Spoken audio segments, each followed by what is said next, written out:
All right, good morning, y'all. Monday morning. The market is still going higher. Take a look at the futures. Qs are up almost 1%, where the SPY is actually flat. We'll focus on the Qs here, reason being, if we get the old trusty Keltner channels up here, we are well beyond 2 ATRs above the 21 EMA. Doesn't mean the market has to pull back, but at the very least, let's start taking into consideration that there's the potential in the air. You get your dip back to the 21, the trend can easily continue. The big decision we got to make as swing traders right now is, do we continue to add new swing positions, especially here in tech, knowing that any day the market could make a reversion to the mean. Now, the reversion to the mean doesn't necessarily break the structure of the market or bring the trend to an end, but is that something you want to sit through? So I know things have been fun lately. Everyone loves when the market continues to go higher and higher every day, but we are extended. So things to take into consideration, and let's get jumping into a little bit of an update. So I'll show y'all the spreadsheet. So this weekend I'm gonna have a full video review of every trade I've taken this month, overall P&L, win rate, all that good stuff. I'll show you the thinkorswim orders, but a quick little glance here. So far I've closed about $22,000 on the month. From the open positions, there's about another $30,000 of max potential profit left, of which this week we should be getting NVDA and pins off the table, potentially PLTR, and I think I'm missing a trade here in Nike. But all in all, a really good month, but the whole month has just been such a big test of patience, mainly with Amazon. So been attacking this weekly squeeze pretty much since the week after Thanksgiving. Have closed about $23,000 of profits trying to pursue the weekly squeeze in Amazon, yet it hasn't gone anywhere. So, I'm holding on to those put credit spreads. I did one call credit spread as a hedge. That worked out really well, that John suggested. Just a big ass game of patience.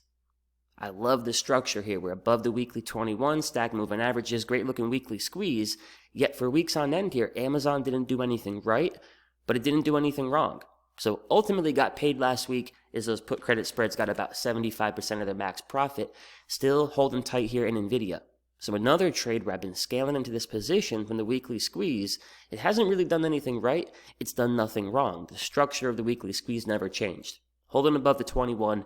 So let's take a look for NVIDIA. All right, we got one position that expires this week at 517.5 and 512.5. So there's one put credit spread, and then for February 5th, got a couple more out here. Sold the 510, bought the 505. Sold the 500, bought the 490. So starting to bring in some nice premium from NVIDIA with about 11,000 open right now.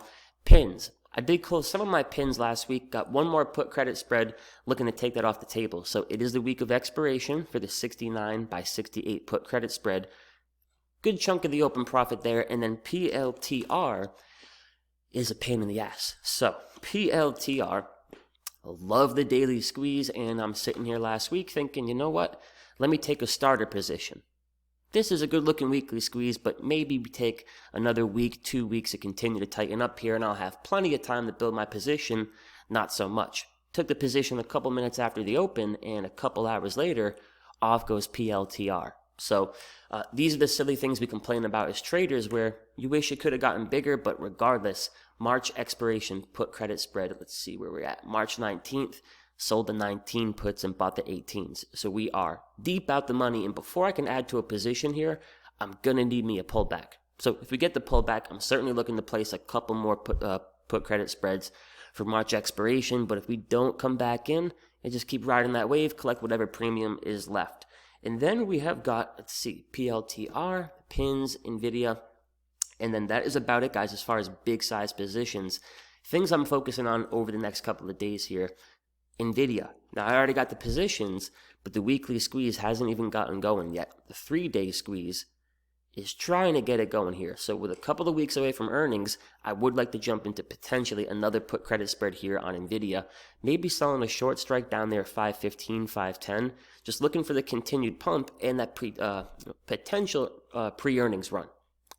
Tough time talking this morning. So see if we can get positioned for another credit spread here, and I'm going to go as close to expiration as I can, or as close to earnings as I can, rather. So for NVIDIA, let's see what we're working with here. So I believe the earnings is the 24th, so we can come in here with February 19th. Let's see how risk reward is looking. If we did 520 by 510, $2.80 a credit, not the worst risk reward in the world. So something I'll take into consideration. But to be honest, guys, after such a good month in January, I'm not trying to be super aggressive here into February, at least until the market gives us some sort of a pullback. It's fun to continue to ride this momentum, but it's just a probabilities game. We get a good 2 to 3 ATRs away from the 21, there's an increase in probability we're going to head back home. So January was a good month. A couple of days left here to finish out strong.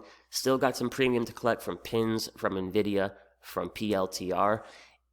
NVIDIA has enough time before earnings where something like an Amazon, not so much. So earnings is next week. It's extended on the daily chart. So I love the weekly squeeze. I want to get back in here. Just not sure if I'm going to be willing to hold through earnings. So those are some things I got to figure out.